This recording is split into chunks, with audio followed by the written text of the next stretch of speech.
በማግስቱ ጠዋት ካርመንና ሊ በአትክልት ማሳ ላይ እንደ እንስሳ ተጠምደው በስፋት ካረሱ በኋላ ጌታቸው ራርቶላቸው ላፍታ ቀንበራቸው ፈቶ ያሳርፋቸዋል። ለዚህ መከራ አዲስ የሆነችው ካርመን እንዲህ ያለውን እንግልት እንዴት እንደታገሱ ማመን ባለመቻሏ አመፅ ሞክሮ እንደሆን ስትጠይቃት ታሪኩ የሚጀምረው መንግስት ወንጀለኞችን ለመቅጣት ባሰራው ከአካባቢው በተገለለ አዲስ ማረሚያ ቤትን ተከትሎ የህዝብ አስተያየት በየመንገዱ ከተለያዩ ነዋሪዎች ሲሰበሰብ፣ በዚህም መሰረት አንዳንድ ሰዎች የደሴቱ እስር ቤት የበለጠ ደህንነት እንዲሰማቸው እንዲያስቻላቸው ሲናገሩ፣ ቀሪዎች ደግሞ ገዳዮቹ ርቀው እስከተያዙ ድረስ ምንም ግድ እንደሌላቸው ሲገልጹ፣ ከዚያን ጊዜ ጀምሮ ህዝቡን ያስለቀሱና ያሰለቹ እያንዳንዱ አደገኛ ወንጀለኞች እንዲታረሙ ተርሚናል ደሴት ተብሎ ወደሚጠራው የምድር አረንቋ ይጋዛሉ። ከዚህም ደሴት ማምለጥ የኢትዮጵያ የኑሮ ውድነት ይረጋጋል ብሎ እንደማሰብ ሲከብድ፣ በደሴቷም ፈንጂዎች ውሃውን ከበው የተጠመዱ ሲሆን ቦታውን በተጨማሪ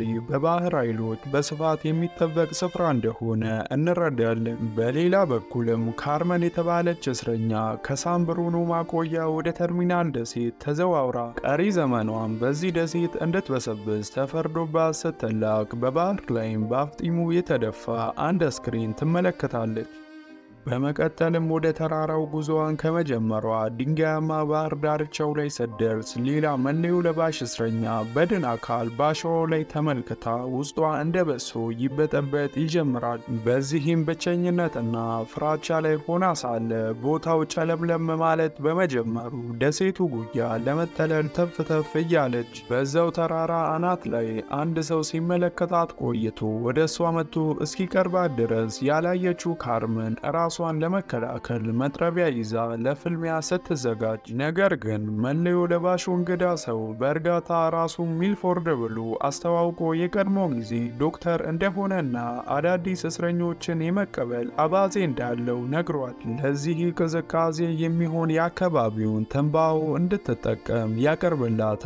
ካርመን ለመጠቀም ፈቃደኛ ሳትሆን ስለ መንደሩ ስትጠይቀው፣ ሚልፎርድም ቀጥሎ በደሴቷ ላይ 40 የሚጠጉ ሰዎች በሕይወት እንዳሉና እሱ በመጣ ወቅት ግን 75 የሚሆኑ ታራሚዎች ሲኖሩ አሁን ላይ ግማሹ እንደ ቅጠል ረግፈው በደሴቷ ላይ ውስን እስረኞችና ጥቂት ሴት እስረኞች ብቻ እንደሚኖሩ ያሳውቃታል። ካርመንም ቀበል አድርጋ በየቦታው ተበትኖ ስለተረመረሙ እስረኞች ምን አጋጥሟቸው እንደሆነ ፈራ ተባ እያለች ስትጠይቀው፣ ሚልፎርድም በደሴቷ ላይ ያሉ አጠቃላይ እስረኞች ሁሉ ከሱ በስተቀር ሀገር ምድሩን ያደከሙ አረመኔ ሴሪያል ኪለር እንደሆኑ ያረዳታል። ካርመንም የምጸት ፈገግታዋን ብልጭ አደርጋለት ብቻውን ለእረፍት ትተወዋለች። ጠዋት ላይም ካርመን ፀሐይ ስትወጣ ሚልፎርድ ወደ ጠቀሰው ካምፕ መንገዷን አቅንታ ብዙም ሳይቆይ በደርዘን የሚቆጠሩ እስረኞች ተመሳሳይ ጊዜያዊ ዩኒፎርማቸውን ለብሰው በጸጥታ በስራቸው ተጠምደው ሲንቀሳቀሱ ያጋጥማታል። የስፍራው አለቃ የሆነው ቦቢ ከድንኳኑ ምክትል አዛዥ ከሆነው ሞንክ ጋር አብረው ይወጣሉ። ወዲያውኑ እንደወጡ አዲስ እስረኛ ወደሚያስተዳድሩበት ግዛታቸው ሰተት ብላ ስትገባ ያስተውላሉ። በካምፑም በደርዘን የሚቆጠሩ ወንዶችና 3 ሴቶች ብቻ ያሉበት ጭው ያለ በረሃ መሆኑ ተከትሎ እንደ ረድኤት የሁሉንም ተባዕት ቀልብ አልፈስፍሳ ትገዛለች። አለቃቸው ቦቢ ረዳቱ ሞንክን አዲሷን እስረኛ መጠለያ እንዲያሳያት ቢያዘውም፣ ነገር ግን ሞንክ በረሃ ላይ እንደበቀለች ዛፍ ካርመንን ብዙ ወንዶችን ማሳረፍ የምትችል እንደምትመስል በመናገር ተንኮሳውን በመወርወር እጁን ወደ ዛፏ ፍሬ ሲሰድ የተቆጣችው ካርመን ጋር አለመግባባት ይፈጠራል።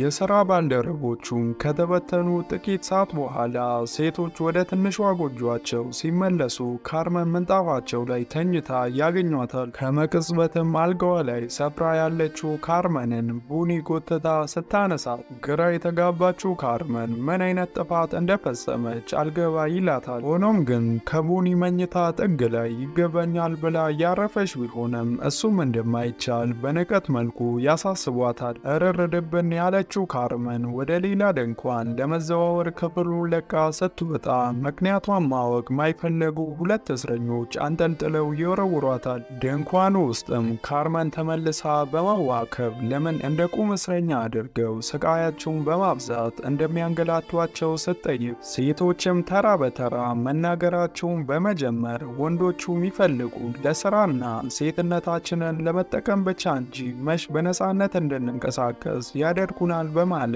ብሶታቸውን ያጫውቷታል። ካርመንም በዚህ ቦታ ማንም እንደማይቆጣጠራትና ይሄም በደልና ጭቆና የሚያስፈጽምባቸው ቦቢን በግሏ እንደምትጋፈጥ ቃል ትገባላቸዋለች። በማግስቱ ጠዋት ካርመንና ሊ በአትክልት ማሳ ላይ እንደ እንስሳ ተጠምደው በስፋት ካረሱ በኋላ ጌታቸው ራርቶላቸው ላፍታ ቀንበራቸው ፈቶ ያሳርፋቸዋል። ለዚህ መከራ አዲስ የሆነችው ካርመን እንዲህ ያለውን እንግልት እንዴት እንደታገሱ ማመን ባለመቻሏ አመፅ ሞክሮ እንደሆን ስትጠይቃት ሊም አው በማለት ለመቁጠር ለሚከብድ ጊዜ እንደተሞከረና አለቃዎቻቸው እንደ ብረት ጠንካራ ስለነበሩ አመፁን ያስነሱ አካላት ሲገደሉ ከፊሉም በደሴቷ ላይ የሆነ ቦታ ሸሽተው ሲደበቁ ከነሱ ጋር ለመቀላቀል ካርመን ሀሳብ ብታቀርብም ሌሎች እስረኞች ግን የሸሹ ታራሚዎች የተሻሉ መሆናቸውን ይጠራጠራሉ። በዚህም ጥግረራ መሃል አንዲት ሴት አለቃዋን ውሃ ስትጠይቀው የተቆጣው እስረኛ በጉንጩ ያረገዘውን ውሃ ፊቷ ላይ ይተፋል። ይህንንም ያስተዋለው ኮስማናው እስረኛ ቺኖ ውሃ ሊሰጣት ቢሞክርም ጥጋበኛ አለቃው ተመልክቶ ሲቆጣው ጠብ ተቀስቅሶ ስለት ሲመዠረጡ ቦቢና ሞንክ ጣልቃ ገብተው ውጥረቱን ያረግባል። ከዚያም በመቀጠል ቦቢ ሴቶቹ ወደ ግንባታ ስራቸው እንዲሰማሩ አዟቸው ሴቶቹን ጉድጓድ የመቆፈርና ድንጋይ የመሸከም ኃላፊነት ተሰጥቷቸው እሱን ከነወን ላይ ሳሉ የካርመን እጅ መጠነኛ ጉዳት በማስተናገዱ ሚልፎርድ ሊያግዛት መጥቶ ቁስሏን በቀስታ ይጠቀልላል። ሆኖም ግን ካርመን በደሴቷ ላይ ስላለው ሁኔታ ደግማ ስትጠይቀው በምድረ በዳ ውስጥ ብቻዋን መኖር ማለት ቀን የተቆረጠለት ሞት እንደሆነ ሆነና እዚህ ካምፕ ውስጥ ግን ቢያንስ መትረፍ እንደሚቻል ያመለክታታል። ይህን ያየው ሞንክ እሳት እየተፋ በማንቧረቅ ካርመን ወደ ጉልበት ስራዋ እንድትመለስ ያደርጋል። በዚያን ቀን ምሽት ሞንክ ደከም ብለው ወደ ያረፉ ሴቶች ጎጆ በመግባት ይህን ሌሊት ሙሉ ለወንዶች ጥሩ ራት ሰጥተው እንዲያስደስቷቸው ያዛቸዋል። ሰጣ ገባ ውስጥ መግባት እንደማያዋጣ የተረዱ ሴቶችም በወይባ ጢስ ታጥነው ሊዘገጃጁ ይጀምራሉ። በማግስቱ ጠዋት አንድ እስረኛ የምግብ ሰልፍ ላይ ሳሉ በድንገት ከአለቃው ጋር ተጋጭቶ የጦፈ ግብግብ ላይ ገብተው አለቃውም ተራውን እስረኛ ወደ ገሃነም ሸኝቶ ሲያበቃ ጋሻ ጃግሬዎቹ ሟቹን ታራሚ ውቅያኖስ ላይ ይጥሉታል። በኋላም ላይ በወንዶች ከለላ ስር የሚጠበቀው የሴቶች ቡድን ልብሳቸው በሚያጥቡበት ጊዜ በድንገት ሸፍቶ ከነበሩ የእስረኞች ፓትሮል የደፈጣ ውጊያ ከብቶባቸው እምሽክ አድርገው ሲያበቁ የቦቢ አምባገነናዊ በደል እንደ ሬት መረር ያላቸው ሴት እስረኞችም አብረው ይኮበልላሉ። በዚህም ቆሽቶ እርር ያለው ቦቢ ግብረ አበሮቹ ይቺ ፀሐይ ሳታዘቀዘቅ የኮበለሉ ሴቶችን የገቡበት ጉድጓድ ገብተው እንዲያመጡ ያዛል። ምሽት ላይ የሸሹ እስረኞች በእሳት ዙሪያ ከበው ያደን ስጋ ጠብሰው እየበሉ ቦቢ ወደ ካምፑ ተመልሶ ሲጮህ በአይነ ህሊናቸው እያሰቡ ጥርስ በጥርስ ሆነው ቀጣዩን እርምጃቸውን ለመወሰን ከሴቶች ጋር ትንሽ ቁርሾ ውስጥ ገብተው ይከራከራሉ። ካርመን ወደ ቦቢ ለማፈግፈግ ፈቃደኛ ሳትሆን ብትቀርም ቀሪ ሴቶች ግን ቡድኑ ጋሻ እንደሚሆናቸው ጥርጣሬ ያድርባቸዋል። በመጨረሻም ቡድኑ ለማይቀረው የእርስ በርስ ፍልሚያ ስልጠና ተበታትነው ጆይና ሊ እንግዳ የሆነ ማዕድን ባገኙበት ጅረት አጠገብ ቀስት ማስፈንጠር ሲሰለጥኑ ይቆያሉ። በቦታውም አግኝተውት የነበረው ማዕድን ለካ ፖታሲየም ናይትሬት ምንጭ ሆነው ናይደር እንደሆነ ይረዳሉ። በመቀጠልም ቻርኮል እና ሰልፈር ጋር በመቀየጥ አደገኛ የእጅ ቦምቦችን መፍጠር እንደሚችሉ ሊ ታሳውቃለች። በሌላ ቦታም ካርመን ከአያቷ በተማረችው ባህላዊ ቅመማ መሰረት መርዛማ የሆኑ የእጽዋት ዘሮችን በማምጣት ገዳይ የሆነ መሳሪያ እንዲያዘጋጅ ለኤጂ ትሰጧለች። ወስዳበት የነበረውንም ጩቤ ስትመልስ ኤጂም ራሷን ወስዳ እንድትከላከል ያስገድዳታል። ይህም ቢሆን ግን ካርመን ፈቃደኛ ባለመሆን ለምን ጓደኞቿና እሷን ከቦቢ ካምፕ ይዟቸው እንደወጣ ስትጠይቀው ኤጂ በአጭር አማርኛ ቆንጆ አሳዎችን ማጥመድ እንደሚወድ ይነግራታል።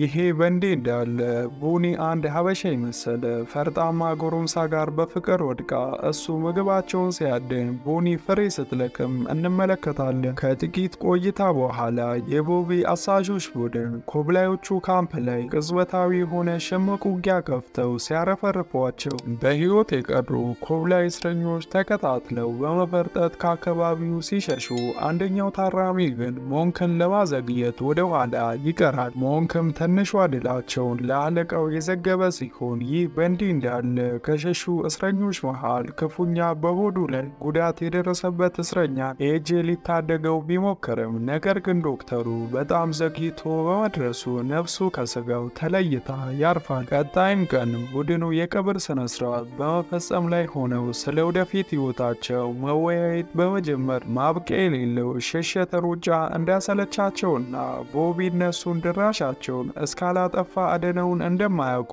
ይወያያሉ። በዚህም ኤጂ ከቦቢ ጋር ፊት ለፊት ለመጋፈጥና ሕይወቱንም እስከ መስጠት ድረስ እንደሚታገድ ለቡድን አጋሮቹ ቃሉን ይሰጣል። ሴቶችም ቦቢና ግብረአበሮቹን ለአንዴና ለመጨረሻ ጊዜ እንዲያሰናብቷቸው ለቡድኑ ልመናቸውን ያንጎደጉዳሉ። ከዚያም ካርመን እጽዋት ተጠቅማ መርዛማ ፈሳሽ በማዘጋጀት ስለታም በአፍ የሚተፉ ቀስቶች ላይ መርዙን በመቀባት ላይቀሬው ጦርነት ይዘጋጃሉ። በነቦቢም ካምፕ ውስጥ አንድ እሳት የላሰ እስረኛ ሽቦዎችን በመገጣጠም ስልጡን የሆነ መገናኛ ራዲዮ ይሰራል። በሊ የሚመራው የባሩድ ቀማሚ ቡድንም ንጥረ ነገሮችን ፈጅቶ ቦታቸው ላይ ከፋፍሎ በመቀየጥ የተዋጣለት የእጅ ቦምብ ሲያዘጋጁ፣ በሌላ ቦታም ቡኒ ከካምፑ ርቃ በአንድ ፏፏቴ ስር ጥማቷን እያስታገሰች የቦቢ አጋሮች ደርሰው አግተው ሲወስዷት፣ ከእነሱም ኋላ ቀርቶ የነበረ አንድ እስረኛ የኢዚ መጥረቢያ ሰለባ ሆኖ ቁጭ ይላል። በዚያ ወሳኝ ጊዜ ቦቢ በመገናኛ ራዲዮ በማግስቱ ጠዋት ቁስ አቅራቢው ጀልባ እንደሚመጣ የሚገልጽ መልእክት ይሰማል። በኤጂ የሚመራው ሌላኛው ቡድንም የቦኒ መንገድ በመከተል በባህር ዳርቻው ላይ በቦቢና ሰራዊቶቹ ታስራ ስትቀጣ ተመልክተው ሊረዷት ቢወዱም አቅማቸውን አውቀው ተገቢውን ጊዜ ይጠባበቁ ይጀምራሉ። በዚህም ሰዓት ቦቢና ቡድኑም ከረጅም ርቀት ላይ የአቅርቦት ጀልባዋን ይመለከቱና በእቅዳቸው መሰረት ፖሊሶች በወጥመዳቸው እስኪሰናከሉ ድረስ ከቦታው ተሰውረው ሲጠባበቁ፣ የታቀደላቸውን ያላወቁ ፖሊሶች የምግብ ሳጥኖችን ሲያወርዱ ርኅራኄ የፈጠረበት አንደኛው መኮንን ቦኒን ለመርዳት ይሞክራል። ከቦቢ ሰዎች አንደኛው ወንጀለኛ ወደ ጀልባው ዋኝቶ በመሄድ ጠባቂ መኮንኑን ጸጥ ረጭ በማድረግ መሳሪያውን ታጥቆ ቦኒን ያስመለጡ መኮንኖች ላይ አከታትሎ በመተኮስ ያረፈርፋቸዋል። ቦቢና ቡድኑም ከማፈግፈጋቸው በፊት ተጨማሪ መሳሪያዎችን አንግተው ይሸሻሉ። ኤጂና ሰራዊቱ ሳይታኮሱ እንዴት መታገል እንዳለባቸው በመወያየት በዚህም ባላንጣዎቻቸው የተጠቀሙበትን ዘዴ ለመዘየድ በመወሰን በዘተታ ውሃ ውስጥ ተንቀሳቅሶ ኢዚ በጀልባው በመከለል መርዛማውን ቀስት እፍ እያለ በማስፈንጠር ጠባቂውን እስረኛ አሰናብቶ ሽጉጥና ቤንዚን ምርኮ ያገኛሉ። ዶክተሩም ቦኒም በደረሰባት ግርፋት የግዷን ስትንቀሳቀስ አስተውሎ እቅፍ ውስጥ በማስገባት ያሳርፋታል። ይህም በእንዲህ እንዳለ ቦቢ ሞንክን በፍርሃቱ ተጠያቂ ሲያደርገው፣ ሞንክን መልሶ ምን ያህል እስረኞች እንደጠፉ በመጠቆም ቦቢን ያስታውሰዋል። አክሎም በሕይወት የተረፉ ወንጀለኞች አደገኛና ጠንካራ እንደነበሩ በእርግጠኝነት በመናገር ለጥቃት እንደሚመለሱ ያሳውቀዋል። በዚያ ምሽት ዶክተሩ ለእስር የዳረገውን ክስተት ይተርካል። በአንድ ወቅት ለሞት አምስት ጉዳይ ላይ የሆነ ታማሚን ከስቃዩ ለመገላገል ጣሩን ለማሳጠር በሚስቱ ፈቃድ ቢያስወግደው፣ ነገር ግን በሕግ ተጋልጦ እንደተፈረደበትና ከዚህም በኋላ ወደ አስቀጣኝ ዓለም መመለስ አልፈልግም በማለት ታሪኩን ይቋጫል። ጎ ሲከድ ኤጄና ቡድኑ ወደ ቦብ ካምፕ ሲዘልቁ ቦታው ጸጥታ የሰፈነበት ሰላማዊ ስፍራ ሆኖ ያገኛሉ።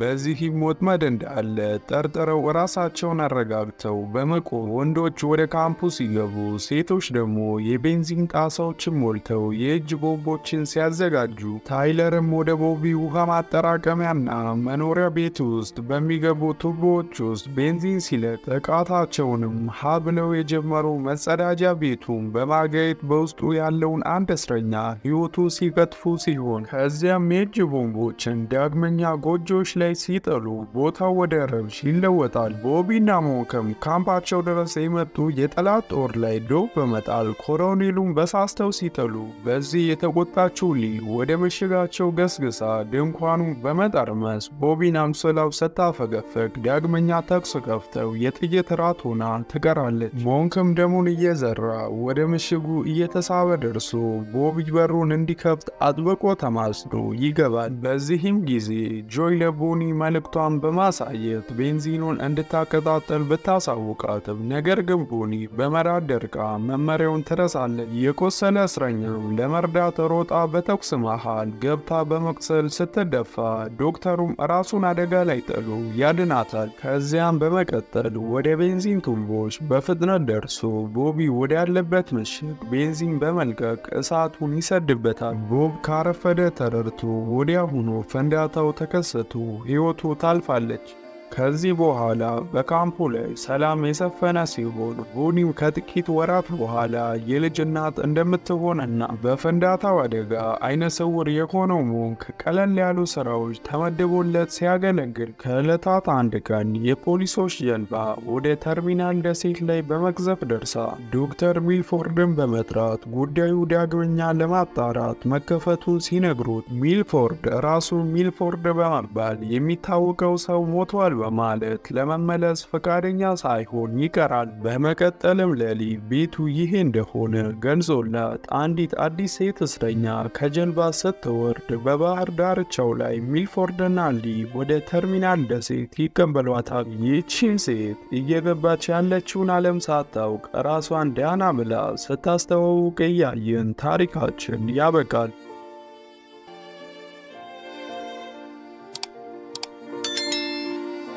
በፊልሙ ላይ እስቲ ሀሳብ ካላችሁ ጻፉልኝ።